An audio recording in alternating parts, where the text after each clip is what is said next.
Good morning students.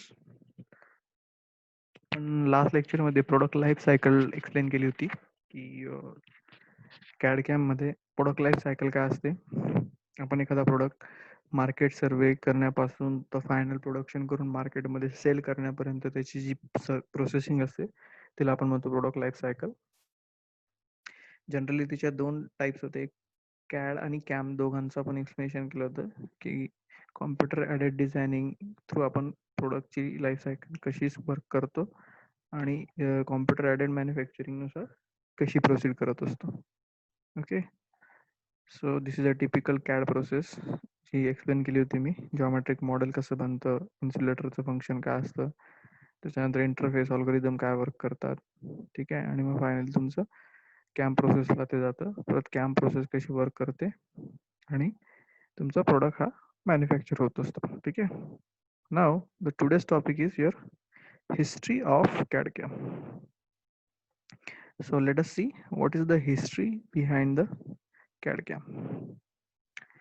So there are four major phase of development. चार वेगवेगळे phase of development मध्ये CAD आणि CAM हे develop होत गेलंय. सो फर्स्ट फेज जो होता दॅट इज 1950s. 1950sला start of interactive computer graphics.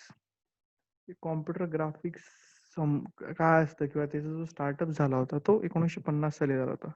1950च्या पूर्वी कॅडकॅम ही कन्सेप्ट नव्हतीच. 1950च्या पूर्वी आपण मॅन्युअल जे पण तुमचे मशिनरीज आहेत, जे lathe machine, conventional lathe machine वगैरे, त्याच्याने मॅन्युफॅक्चरिंग होत आहे.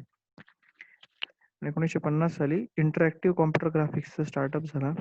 त्यावेळेस CRT cathode ray tube, NC numerical control आणि APT ऑटोमॅटिकली प्रोग्राम टूल्स याचा स्टार्टअप झाला होता. आता CRT कॅथोड रे ट्यूब म्हणजे काय? जर तुम्ही पूर्वीच्या काळाचे कॉम्प्युटर्स बघितले तर टीव्ही एवढे मोठे मोठे मॉनिटर असायचे, असे डब्बे असायचे मोठेच्या मोठे. तर त्याच्यामध्ये डिस्प्लेसाठी आतमध्ये जी ट्यूब यूज केली जायची तिला म्हणायची cathode ray tube, CRT. Generally पूर्वीच्या काही जे टीव्ही होते ना त्याच्यात पण CRT मॉनिटर यूज केले जात असत, CRT होते. नंतर LCD आले, आता LED आले. ठीक आहे. त्याच्यामुळे शेप कमी काय होत चाललाय, कमी कमी होत चाललाय. So that cathode ray tubes, NC that is numerical control and what is APT part programming वगैरे याचं जस्ट टूलचा काय झालं होतं, डेव्हलपमेंट झाली होती 1950s मध्ये. देन 1960s जो काय होता, critical research period for interactive computer graphics. हा क्रिटिकल रिसर्च पिरियड होता कॉम्प्युटर ग्राफिक्सच्या इंटरॅक्टिव्ह याच्यासाठी. त्याच्यात काय होतं,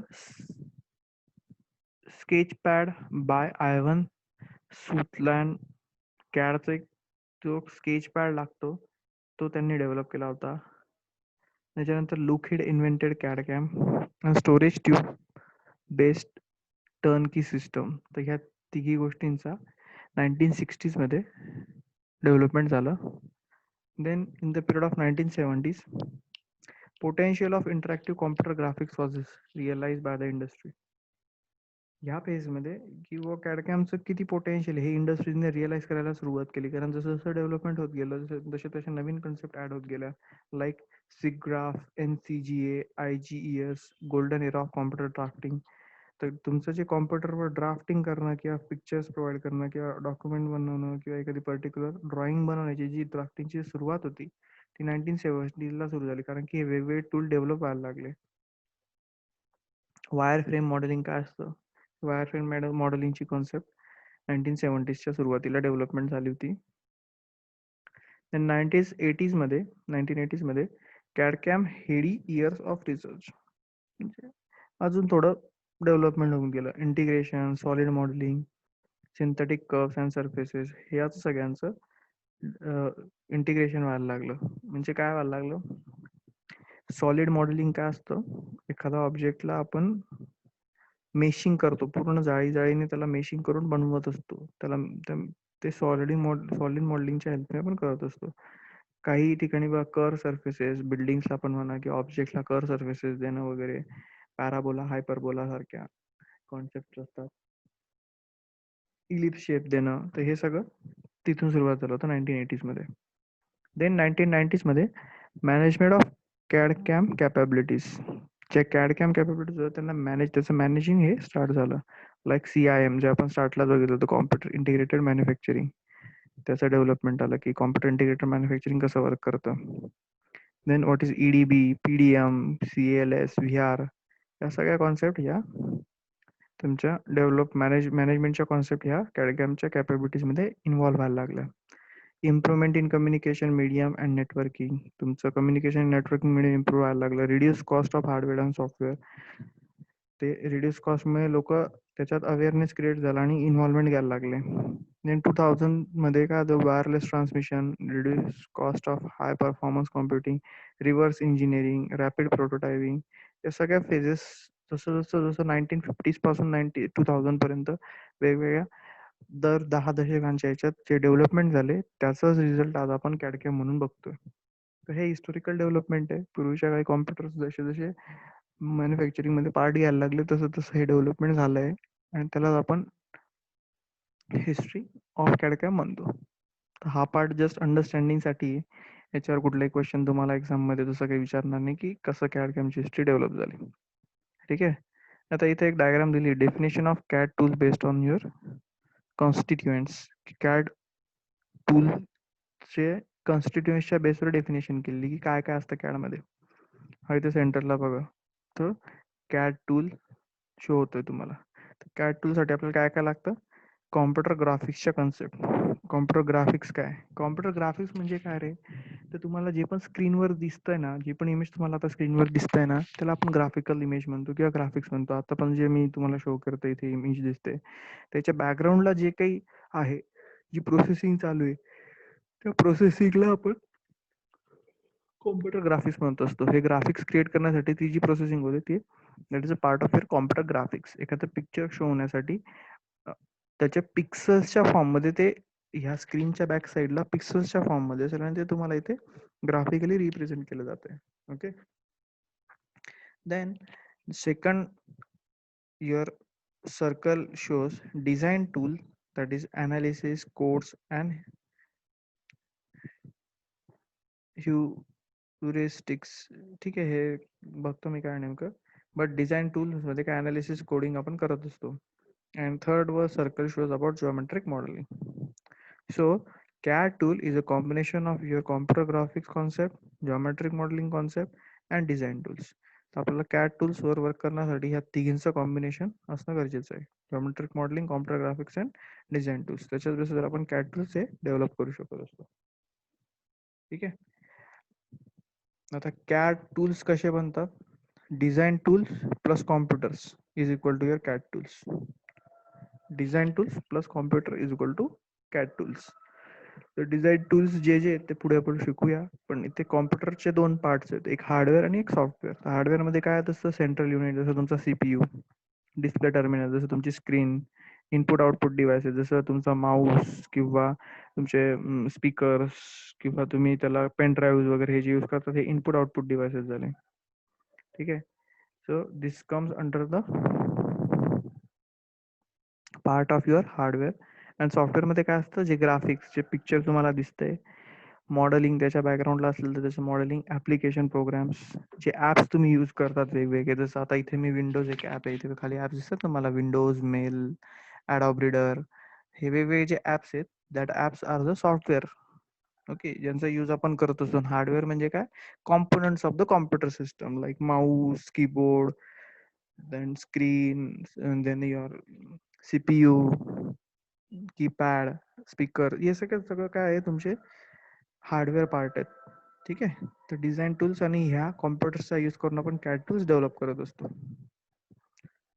सिमिलरली कॅम साठी जसं आपण कॅड मध्ये तीन गोष्टी इम्पॉर्टंट बघितल्या होत्या, तीन कॉन्स्टिट्युएंट बघितले होते, तसंच कॅम मध्ये पण तीन कॉन्स्टिट्युएंट येतात. So first is your CAD. जे पण आपण कॅड मध्ये केलंय तो एक टूल, कॅड टूल, प्लस नेटवर्किंगच्या कॉन्सेप्ट. नेटवर्किंगचे कॉन्सेप्ट म्हणजे कॅडला कॅमशी नेटवर्क करायचं, आपल्याला अटॅच करायचे, त्याच्यामुळे नेटवर्किंगच्या कॉन्सेप्ट, वायर्स, वेगवेगळ्या ऑप्टिकल केबल्स वगैरेच्या थ्रू आपण हे नेटवर्क कनेक्शन करत असतो कोडिंगसाठी. आणि कॉम्प्युटर हे तुमच्या पर्टिक्युलर मशीनला कनेक्ट केलं जात असतं. ठीक आहे. जी पण कमांड आपण देतो कॉम्प्युटरच्या स्क्रीनवर ती थ्रू वायर्स त्या पर्टिक्युलर मशीनला मिळत असते. म्हणून नेटवर्किंगचं कॉन्सेप्ट पण इम्पॉर्टंट आहे. And then manufacturing tools and manufacturing प्रोसेसेसचं नॉलेज. ठीक आहे. त्याच्या कॉम्बिनेशनने तुमचा कॅम टूल बनवत असतो.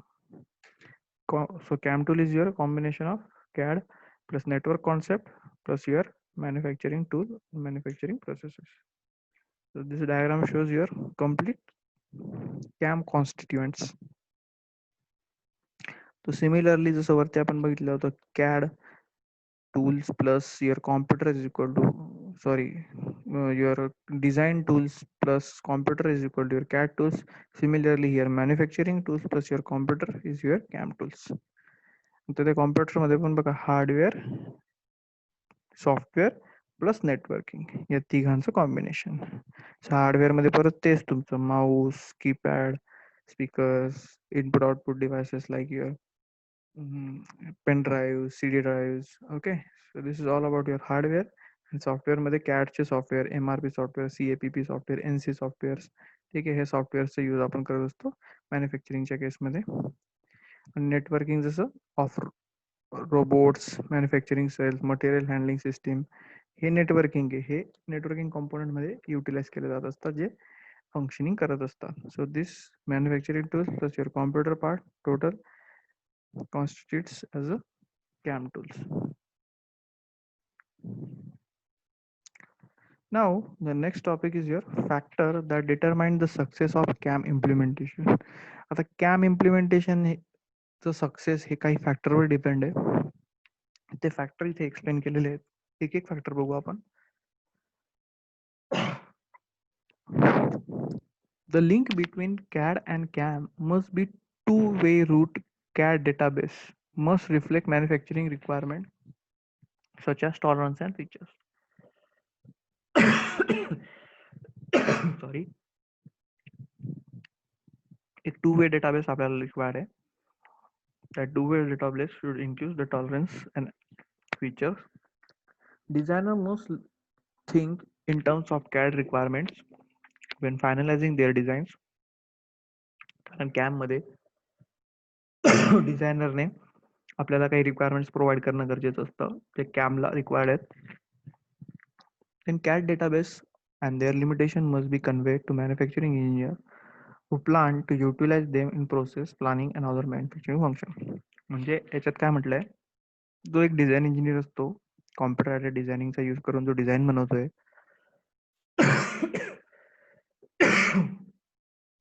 सॉरी,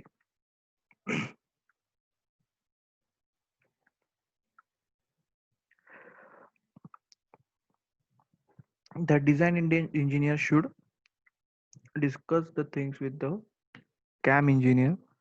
जो पण तुमचा प्रोडक्शन करणारा किंवा पर्टिक्युलर मॅन्युफॅक्चरिंग करणारा, शेड्युलिंग बनवणारा जो इंजिनियर आहे, त्याच्यासोबत त्याने डेटाबेस शेअर करून एक प्रॉपर चॅनल क्रिएट केलं पाहिजे, प्लॅनिंग क्रिएट केलं पाहिजे, जेणेकरून मॅन्युफॅक्चरिंग हे इझी होऊ शकतं.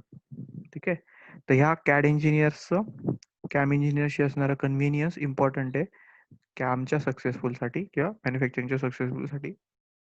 Second thing, hardware and software networking of various CAM elements, timely synchronization. जे हार्डवेअर अँड सॉफ्टवेअर इलेमेंट्स आपण यूज करणार आहोत कॅमसाठी, त्यांचं टाइमली सिंक्रोनायझेशन होणं गरजेचं आहे. ते प्रॉपर फंक्शन करणं गरजेचं आहे. Among the robots, vision system, manufacturing cell, material handling systems and other shop floors is most important.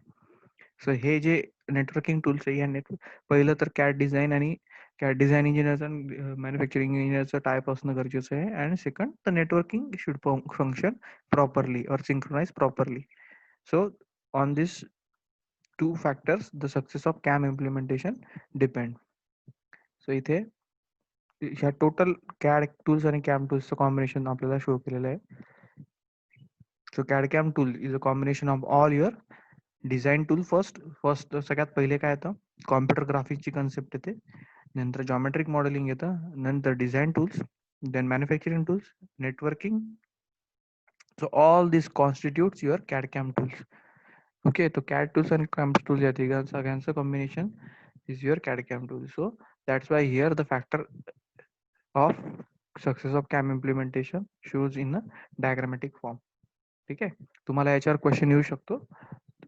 So what factor, on which factor the camp implementation depend. So he diagram काढायची, ही diagram काढायची आणि हे 2 point explain करायचे बस.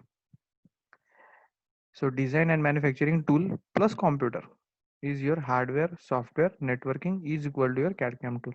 Same आहे. जे 2 वेगवेगळे design tool आणि manufacturing tools आपण कॅड आणि कॅम टूल साठी शिकलो, त्या सगळ्यांचं combination is your total CAD CAM tools. So definition of CAD CAM tools based on your implementation.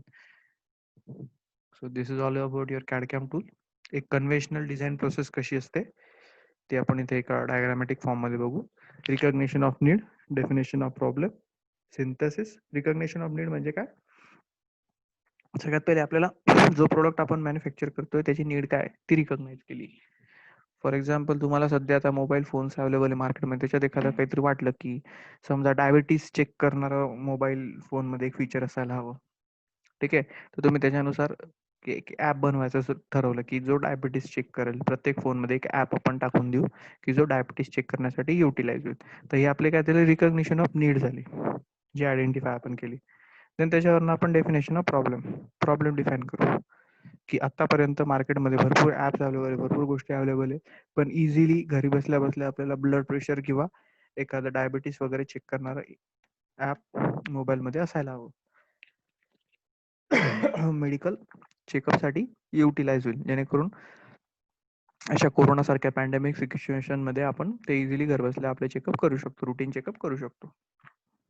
तसं ॲप तुम्ही डेव्हलप करण्यासाठी तुम्ही डेफिनेशन ऑफ प्रॉब्लेम डिफाईन केली की डेफिनेशन ऑफ प्रॉब्लेम मध्ये काय सांगाल की बुवा घरी बसल्या आपण आपलं कुठलाही वर्क डिस्टर्ब न करता आपण आपलं काम इझिली करू शकतो. That is the problem definition.